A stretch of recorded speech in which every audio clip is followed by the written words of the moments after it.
The oldest known song in human history was memorized, performed, and passed down for approximately 65,000 years before anyone wrote a single word of it.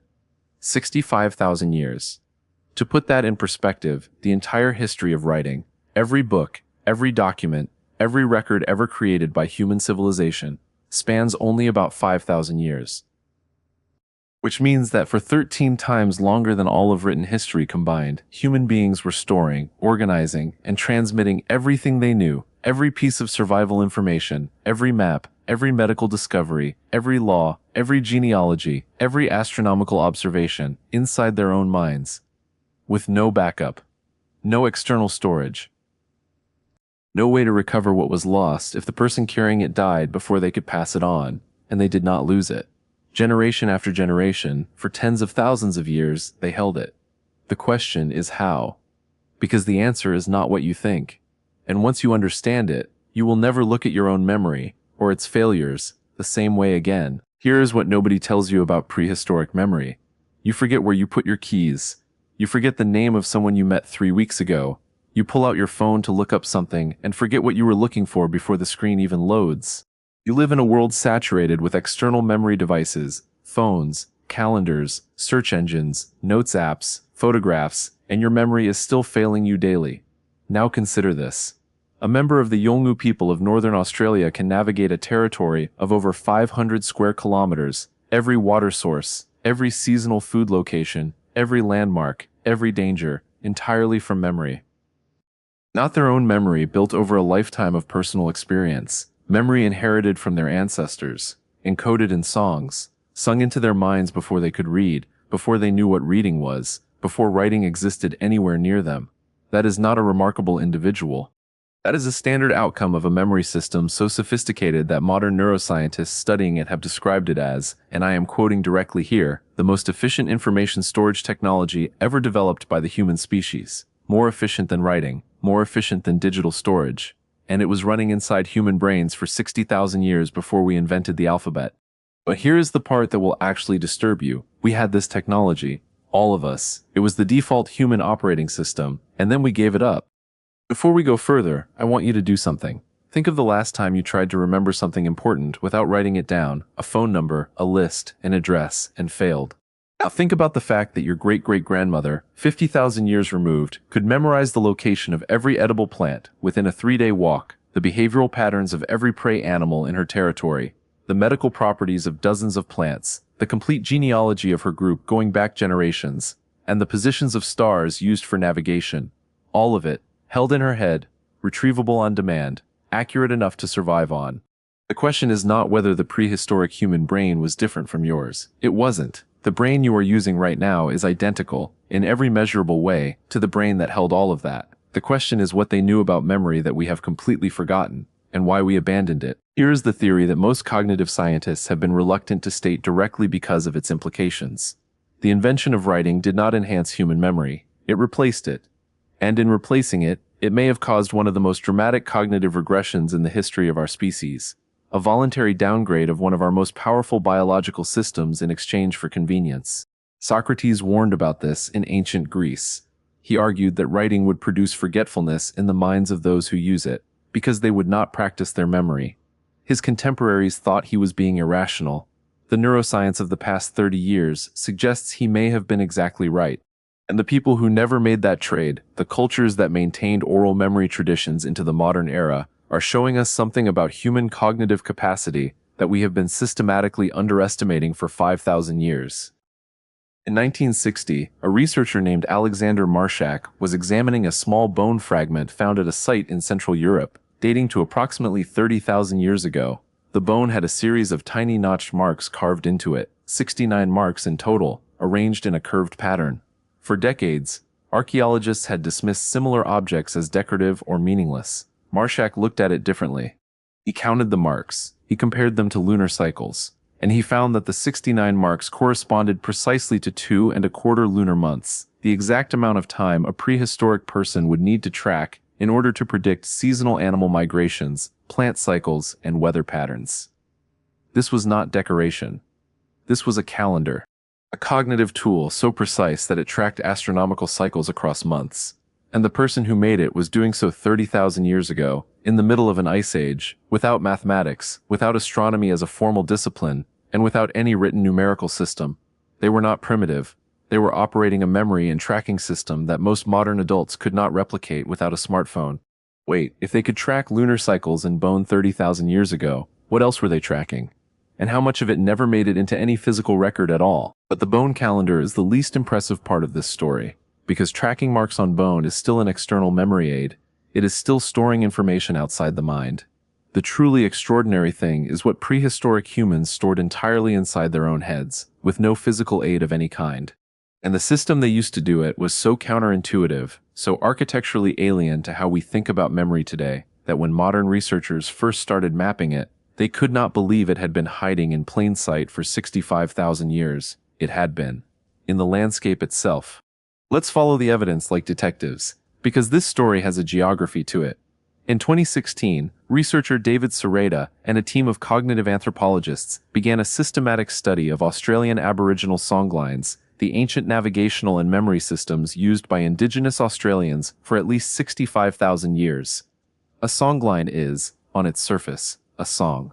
A sequence of musical phrases tied to specific geographical features, a rock formation, a river bend, a distinctive tree, a hill. But when Sereda's team mapped the songs against satellite imagery of the Australian landscape, they found something that stopped them cold. The songs were maps. Not metaphorical maps. Literal, precise, navigational maps encoded in musical sequences. Every change in melody corresponded to a change in terrain. Every verse described a specific location with enough precision that a person who had only ever heard the song, who had never physically traveled the route, could navigate it accurately. The songs were functioning GPS systems, stored in human memory, transmittable through singing, requiring no technology beyond a voice and a listener. And they had been doing this for 65,000 years, predating the pyramids by 60,000 years, predating writing by 60,000 years, predating every technological civilization on Earth. But songlines were only one part of the system. The other part was something that modern memory champions have been rediscovering and calling by a different name, a technique so ancient that its origins predate any written record of it, and so powerful that modern neuroscience has confirmed it, is literally the most efficient memory encoding system the human brain is capable of using. The ancient Greeks called it the method of loci. The Aboriginal Australians had been using it for 65,000 years before the Greeks gave it a name. The method of loci, also called the memory palace technique, works by encoding information spatially. Instead of trying to remember abstract data directly, you place that data inside a physical location you know intimately, attaching each piece of information to a specific landmark or feature of that space. When you want to recall the information, you mentally walk through the space and retrieve each piece from its location. Modern neuroscience has confirmed exactly why this works so well. The hippocampus, the region of the brain responsible for memory consolidation, evolved primarily as a spatial navigation system. It is optimized, at the biological level, for remembering places and the sequence of locations within them.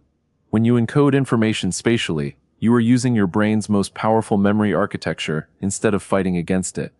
A 2018 study published in Neuron found that people trained in the method of loci showed dramatically superior memory performance compared to untrained individuals, and more importantly, the gains persisted over time and transferred to other types of memory tasks. The technique doesn't just help you remember one list, it structurally improves how your memory works.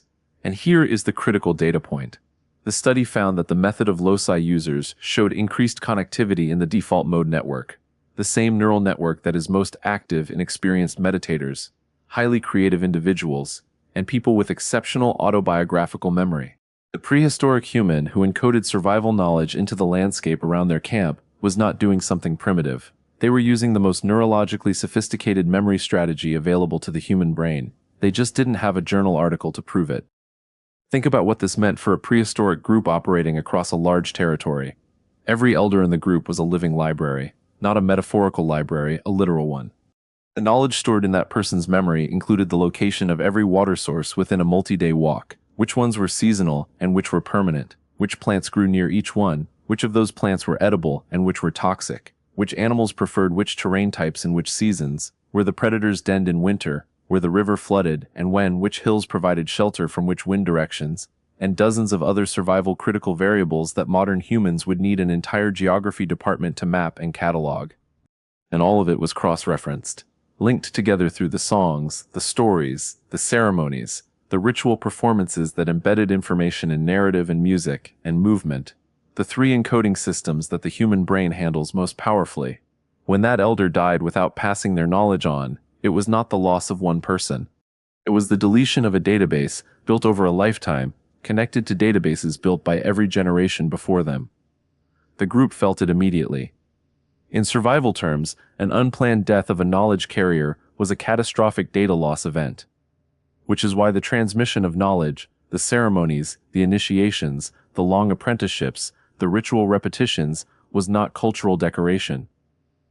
It was infrastructure. It was the backup system for the most important information the group possessed, and it was treated with the same seriousness that we treat the servers that store our financial records and medical histories, because the stakes were identical. I want you to feel this from the inside. You are 12 years old. Every morning before the group moves, the elder, your grandmother's sister, the one with the scar above her left eye, sings the same sequence of phrases. You have been hearing this song your entire life. You don't think of it as information yet. You think of it as the sound of morning. But this morning she stops mid-phrase and looks at you. She says, "Finish it." And you do. All of it. Every phrase, in sequence, without error. Not because you studied it.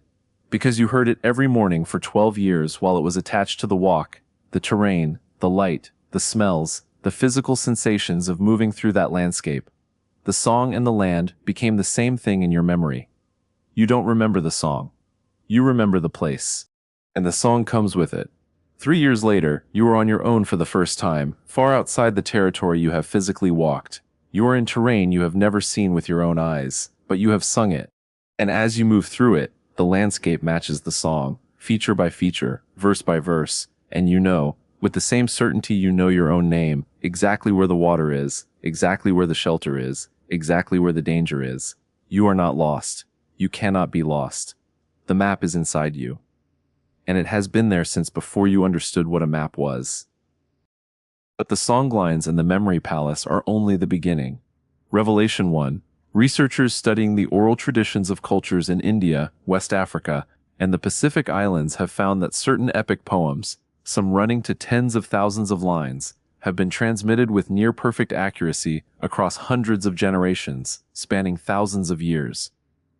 When these traditions were eventually written down and then compared to versions recorded generations later, the error rate was less than 1%, less than 1% across thousands of years of purely oral transmission. Modern digital storage systems have higher error rates over shorter time spans.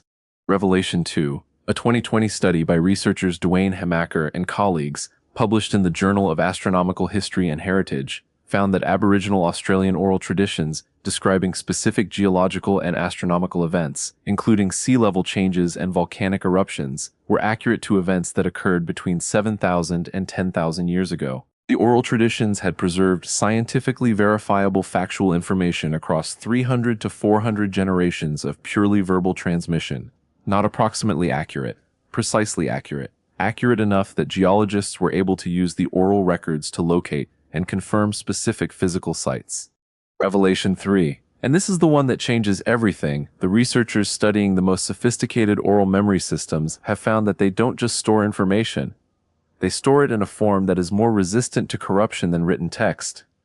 Because oral traditions are performed in community, with multiple knowledge holders present, errors are immediately corrected by the group. A mistake in a song is heard by 30 people simultaneously. A mistake in a manuscript can go undetected for centuries. The oral system had built-in error correction. The written system introduced a single point of failure that we have been living with ever since. Here's the question that the history of writing has been avoiding for 5,000 years. When we invented writing and began storing our knowledge externally, we didn't just change our tools, we changed our brains. The cognitive demand of maintaining massive oral memory traditions, the daily practice, the ceremonial repetition, the multisensory encoding, the constant cross-referencing of information across song and story and landscape and ritual was exercising neural pathways that writing allowed to go quiet. And when neural pathways go quiet for long enough, they don't just weaken, they restructure. The question that nobody in the history of technology has been willing to ask directly is this: what did we lose when we gained writing? Not metaphorically, not culturally, neurologically. What cognitive capacities did 5,000 years of outsourcing our memory to external systems permanently change in the human brain? And is the epidemic of memory decline, cognitive aging, and dementia that defines modern old age at least partially a consequence of a species that evolved to use its memory intensively, now using it barely at all? But here is where our modern understanding of memory completely fails us. We treat forgetting as a malfunction, as a symptom of aging or stress or poor sleep or insufficient supplements. We treat it as something going wrong with our hardware. The prehistoric human relationship with memory suggests something different. Forgetting, in a brain that is not being exercised, is not a malfunction. It is the correct response to disuse. The brain is not broken, it is conserving resources for systems that are actually being used. Which means the question is not how to fix your memory. The question is whether you are giving your memory anything worth holding on to. Here is the assumption most people bring to this topic, that prehistoric humans had exceptional memories because they were born with better brains, that it was biological, that modern humans, with our larger and more complex civilization, have traded raw memory capacity for higher cognitive functions. The neuroscience says this is completely backwards. The studies on method of loci practitioners show that memory capacity is not fixed, it is trained. The people with extraordinary memories are not born different, they practice a system. A specific, learnable, ancient system that any human brain can run, because any human brain is the same brain that developed it. The Aboriginal elder navigating 500 square kilometers from Song was not a biological outlier. They were a trained practitioner of a technique that your brain is equally capable of running right now. The capacity did not go anywhere. The practice did. This is what 65,000 years of evidence has been building toward. The bone calendar at 30,000 years. The song lines mapping 500 square kilometers. The oral traditions preserving geological events across 10,000 years. The method of loci activating the brain's most powerful memory architecture. The error correction built into community performance. Taken individually, each of these is remarkable. Taken together, they describe something that changes the entire story we tell about human cognitive history. Prehistoric humans did not have limited access to knowledge because they lacked writing. They had a different relationship with knowledge, one that was more embodied, more social, more neurologically demanding, and in certain critical ways more reliable than the system we replaced it with. The knowledge they carried was not less sophisticated than ours. It was differently sophisticated. Organized by landscape instead of alphabet. Transmitted through music instead of text. Verified by community instead of authority. Held inside people instead of outside them. And the people who held it were not doing so despite their limitations. They were doing so at the full capacity of a human brain that was being used the way it evolved to be used. Intensively, socially, spatially, and daily. What we call their primitive past may, in certain cognitive dimensions, have been our peak. The research on cognitive aging has produced a finding that the medical community is only beginning to take seriously. The single strongest predictor of cognitive resilience in old age is not genetics, diet, or exercise, though all of those matter. It is cognitive demand. Specifically, the degree to which a person's daily mental life requires them to actively hold, organize, retrieve, and connect complex information from memory without external aids. The prehistoric elder who maintained a living map of 500 square kilometers in their mind was performing daily cognitive exercise of an intensity that modern life almost never demands. Our daily cognitive demand, by contrast, has been outsourced to an extraordinary degree. We don't remember phone numbers. We don't navigate without GPS. We don't memorize texts, or perform them, or hold them in community. We search. We photograph. We note. And the brain, receiving no demand signal for intensive memory use, does exactly what any biological system does when its primary function is no longer required. It gradually, quietly, reduces investment in that function. The dementia epidemic is not inevitable, but it may be inseparable from a lifestyle that asks almost nothing of the most powerful memory system the human species ever developed. The Aboriginal elder singing a 65,000-year-old song that maps a river 300 kilometers away was not performing a cultural ceremony. They were maintaining a living database, exercising a neural system, and passing on a form of intelligence that their grandchildren's survival depended on. The song was the infrastructure. The voice was the server. The community performance was the backup protocol. None of it was decorative. All of it was load-bearing. And here's what that means for you, right now, in a world where you can search for anything in 3 seconds. The capacity your ancestor had is still in you. The hippocampus that encoded songlines is your hippocampus. The neural pathways that held 10,000 years of geological memory are your neural pathways. They are not gone. They are quiet. And quiet things, given the right signal, wake up. The question is whether you will give them one, not because you need to navigate without GPS, but because the brain that is not asked to hold anything gradually loses the ability to hold anything at all. And what is lost there is not just information, it is the feeling of being someone who carries something worth passing on. 65,000 years ago, a human being sang a song about a river. They had never written a word. They had no paper, no alphabet, no digital device, no search engine. They had a landscape, a voice, a community, and a brain identical to yours. And the song they sang that morning is still being sung today. The landscape still matches the lyrics, the water is still where the song said it would be, and the information has survived intact across 3,000 generations of purely human transmission. You forgot where you put your keys this morning. They remembered a continent. So here's the question the silence of those 65,000 years is asking you. If the capacity was always there, if it was never lost, only unused, what exactly are you choosing to remember? And what are you deciding every day is not worth the effort of holding?